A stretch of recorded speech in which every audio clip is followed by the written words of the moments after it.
રાજ્યપાલ શ્રી આચાર્ય દેવવ્રતે video conference દ્વારા પત્રકાર પરિષદ સંબોધી હતી. પંચમહાલ કલેક્ટર કચેરી કોન્ફરન્સ હોલ ખાતે જિલ્લાના પત્રકારોએ મોટી સંખ્યામાં ભાગ લીધો હતો. સમગ્ર ગુજરાતના પત્રકારોને રાજભવન ખાતેથી રાજ્યપાલ શ્રી આચાર્ય દેવવ્રતે વિડીયો કોન્ફરન્સ દ્વારા સંબોધન કર્યું હતું, જેમાં પ્રાકૃતિક કૃષિ વિશે માહિતી આપી હતી.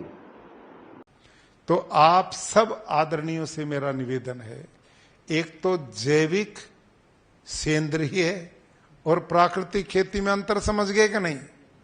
अब आपके अखबार के माध्यम से जो हमारा विचार है तो प्राकृतिक पे आपने बढ़ना. अब प्रधानमंत्री जी कभी भी आप देखते हैं प्राकृतिक ही बोलते हैं. उन्होंने एकदम इस विषय को पकड़ करके बढ़ाया और 1400 करोड़ रुपए इस समय भारत सरकार ने प्राकृतिक खेती के प्रोत्साहन के लिए पहली बार भारत सरकार ने नियत किया. ये कल्याण है, क्योंकि किसान को समृद्ध करना है तो उसका 2-3 तरीके हैं. उसकी लागत लगे ना, उत्पादन घटे ना और उसके उत्पादन का मूल्य उचित मिल जाए. यही है उसके कल्याण का रास्ता. और इन तीनों रास्तों पर भारत सरकार, प्रदेश सरकार, मुख्यमंत्री, कृषि मंत्री, ये कृषि विभाग रात दिन हमारे सहयोग में लगा हुआ है. बहुत अभियान पूरे गुजरात में ये चला है और उसका परिणाम सुखद आने लगा है. अब हमने अगला क्या किया? हाँ, ये देखो ना कितनी बढ़िया रिपोर्ट.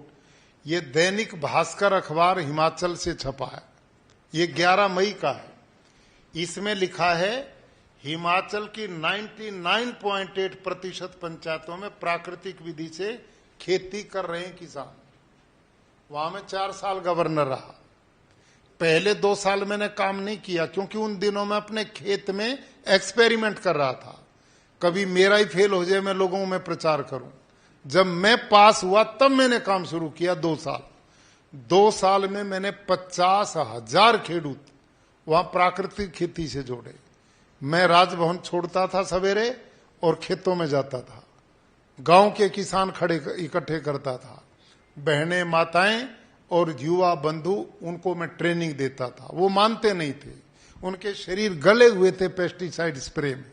जिस सेब को आप खाते हैं कि सेब लाल है तो हम भी लाल हो जाएंगे, ये सोच के मत खाना. एक सेब पे 14 स्प्रे होते हैं. 14, इतना खतरनाक था. मैंने वो जहर छुड़वा दिया और उसके बिना सेब आज होती है. और इसमें लिखा है प्राकृतिक खेती से 36% उनके लागत घट गई है. खेती की 36% लागत घट गई और उनकी 8% से भी ज्यादा उत्पादन बढ़ गया. जो रासायनिक खेती में उत्पादन था उससे 8% उत्पादन बढ़ गया और 36% लागत कम हो गई. अब वहां मेरी जरूरत नहीं है. अब सारा प्रदेश प्राकृतिक खेती का हो गया और ये काम गुजरात में होगा. लेकिन मैं समझता हूं आप जैसे बंधु, समर्पित लोग इस मिशन को आप एक अपना पैशन बना लो. ये ईश्वरीय कार्य है. लोगों को तो हम जहर खिला के मारे और फिर घंटी बजाएं तो बता भगवान कैसे सुनेगा. परमात्मा ने जो प्राणी पैदा किए हैं उनको हम स्वस्थ बनाएंगे तो भगवान खुश होगा कि नहीं होगा. जीवन लेना नहीं, जीवन देना है. और ये काम इस पद्धति से होगा. आने वाली पीढ़ियां ना पानी मिलेगा, ना हवा मिलेगी, न धरती मिलेगी. हमें सब बद्दुआएं देंगे यदि हम इस प्राकृतिक खेती को कर पाए. भले ही आप खेती नहीं करते, लेकिन आप इसके संवाहक बन सकते हैं. बहुत बड़ा पुण्य कार्य है. मेरा आप सबसे नम्र निवेदन है. मैं भट्ट साहब को विशेष बधाई देता हूं. इन्होंने बड़ी मेहनत की. इन्होंने मेरे को कहा कि मेरा परिवार बहुत भले लोगों का है, मैं सबसे मिलूंगा, पर्सनल जाकर के मिलूंगा.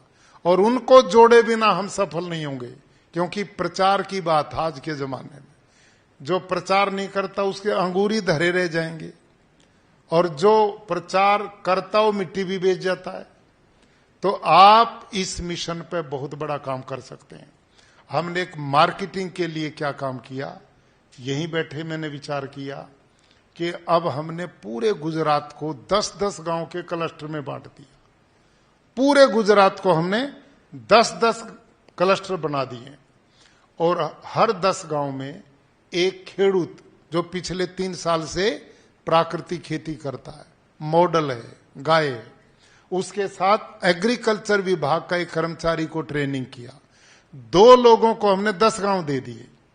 उसका परिणाम क्या हुआ कि इन पिछले 3 महीनों में प्रति मास 3.5 लाख खेडूत को हम ट्रेनिंग दे रहे हैं पूरे गुजरात में। और सरकार उस खेडूत को कितना पैसा देती है जी? 1,000 रुपया, हाँ 1,000 रुपया प्रतिदिन हम किसान को सरकार से दिलवा रहे हैं, ताकि वो घर का काम छोड़ के काम कर रहा है तो उसका भी लाभ हो और ट्रेनिंग भी हमारी सस्ते में हो जाए। और ये अभियान चल गया। अब किसान ने पैदावार की, बेचे कहाँ, उसके लिए माननीय मुख्यमंत्री जी, मैंने, चीफ सेक्रेटरी महोदय ने और कृषि मंत्री जी ने पूरे प्रदेश के डीएम और डीडीओ की एक मीटिंग की। और अब फिर हम 2-4 दिन में करने वाले हैं। उनको हमने आग्रह किया कि आप हर 10 गांव में जो क्लस्टर बने, इनमें एक मार्केट बनाइए। जो बड़ी मार्केट उसमें ही जगह दे दिए, तालुका स्तर पर दीजिए, जिला स्तर पर दीजिए, जगह जगह बनाइए कि ये खेडूत अपना माल सप्ताह में 2 दिन वहां फिक्स कर दें। वो संडे और ट्यूसडे को वहां जाएंगे और वो बेचेंगे। अब वो माल असली या नकली है उसकी भी पहचान होनी चाहिए। सर्टिफिकेशन का अभियान हम चला रहे हैं। अब मेरे सर्टिफिकेशन वो दोनों लोग हैं जिन्होंने 10 गांव में खेती कराई, वो वहीं खड़े होंगे। जो नकली आएगा उसको भगाएंगे, यूरिया डीएपी वाले को भाग यहां से। यहां ओरिजिनल प्राकृतिक आहार ही बिकेगा।